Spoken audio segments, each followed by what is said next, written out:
একজন বউ সবচাইতে বেশি ভালোবাসে তার স্বামীকে, নিজে না খেয়ে রেখে দেয় স্বামীর জন্য। হাজার ক্ষুধা লাগলেও এমন অনেক বোনেরা আছে, স্বামী আসতে দেরি করলে ঘরে ঘন্টার পর ঘন্টা না খেয়ে বসে থাকে, ক্ষুধা থাকলেও অপেক্ষা করে স্বামীর সাথে একসাথে বসে খাওয়ার জন্য। সুবহানাল্লাহ। সারাদিনের কষ্ট ভুলে যেতে রাজি, স্বামী যদি মায়া করে একটু মাথায় হাত বুলাই দেয়। একটু আওয়াজ দিয়ে বলুন ঠিক কিনা?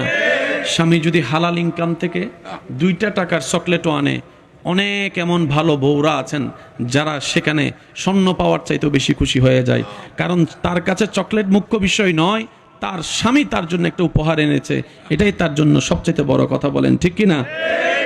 এবার একটু খেয়াল করবেন, আমার বোন যেই স্বামীকে সবচাইতে বেশি ভালোবাসে, আমার বোন চায় দুনিয়াতেও সাথে থাকতে, জান্নাতেও ওই স্বামীর সাথে থাকতে।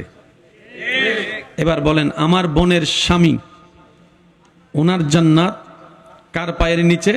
শাশুড়ির পায়ের নিচে। বোনের স্বামীর জান্নাত কার পায়ের নিচে? শাশুড়ির পায়ের নিচে।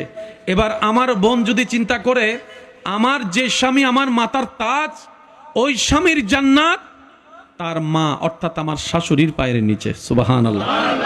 এবার শাশুড়ির, দাদি নানির সবচেয়ে প্রিয় সম্পদ হচ্ছে নাতি নাতনি। কথা বলেন ঠিক কিনা? সারাটা জীবন দিন রাত কাটিয়ে ফেলতে পারে নাতি নাতনির সাথে খেলা করে। সেই নাতি নাতনির জান্নাত হচ্ছে ছেলের বউয়ের পায়ের নিচে। একটু বোঝার চেষ্টা করবেন, স্বামীর জান্নাত শাশুড়ির পায়ের নিচে, আর নাতি নাতনির জান্নাত ছেলের বউয়ের পায়ের নিচে।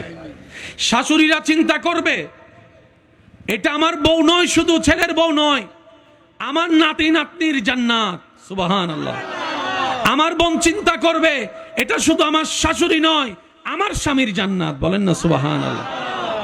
এই চিন্তা লালন করলে প্রথমে তো একদিনে সবকিছু হয় না, এক লাফে তো গাছে উঠা যায়।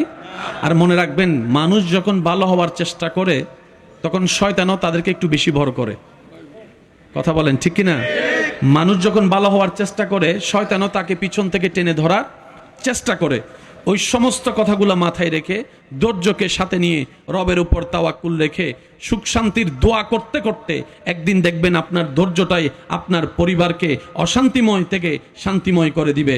এবার আওয়াজ দিয়ে বলুন, বান্দা চেষ্টা করলে, দোয়া করলে, আল্লাহ চাইলে দিতে পারে কি পারে না? আল্লাহ চাইলে অশান্তিকে শান্তি বানাতে পারে কি পারে না? আল্লাহ পাক চাইলে আগুনকে ফুল বাগান বানাতে পারে কি পারে না? আল্লাহ তাআলা আমাদেরকে আমল করার তৌফিক দান করুন। সুখ শান্তি পাওয়ার ইচ্ছা আছে? তাহলে ইসলামের নিয়ম মানা ছাড়া দ্বিতীয় কোনো উপায় নাই। এটা একদম মাথায় বসায় রাখেন। কেন নাই বলি, সুখ দাতাকে শুনি নাই, সুখ দাতাকে, শান্তি দাতাকে, ওই আল্লাহর সাজানো ধর্মের নামই ইসলাম। এবার আপনি আমাকে একটু উত্তর দিবেন, আপনার যদি কোনো একটা জিনিস নষ্ট হয়, মোবাইল নষ্ট হয়, ওই মোবাইল কোম্পানির যেই সার্ভিস সেন্টার আছে ওটাতে গেলেই তো আপনি জিনিসটা বরাবর পাবেন, লোকালভাবে গেলে তো কখনো সম্ভব।